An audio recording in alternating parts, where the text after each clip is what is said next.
SB news channel प्रस्तुत आजच्या ठळक घडामोडी. फरार आरोपींची मालमत्ता जप्त करा, मालेगाव बॉम्बस्फोट, विशेष न्यायालयाचे आदेश. सोलापुरात थुंकल्याच्या कारणावरून मारहाण, चौघांवर गुन्हा दाखल, फौजदार चौडी येथे गुन्हा दाखल.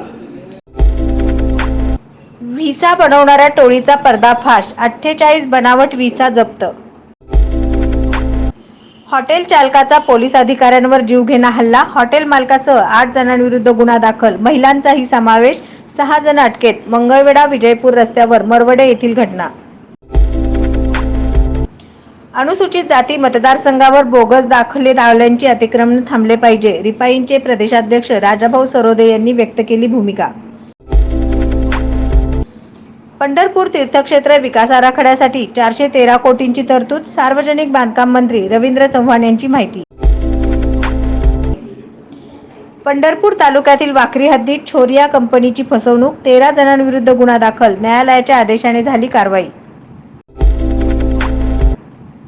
रखरखत्या उन्हात ज्वारीची काढणी सुरू, मजुराविना काढणी, मोडणी व मळणीवर होणार का खर्च वाढला. उच्च शिक्षण जूनपासून मुलींना मोफत मिळणार, मेडिकल इंजिनिअरिंगसह 600 अभ्यासक्रमांचा त्यात समावेश, राज्याचे उच्च व तंत्र शिक्षण मंत्री चंद्रकांत पाटील यांची घोषणा.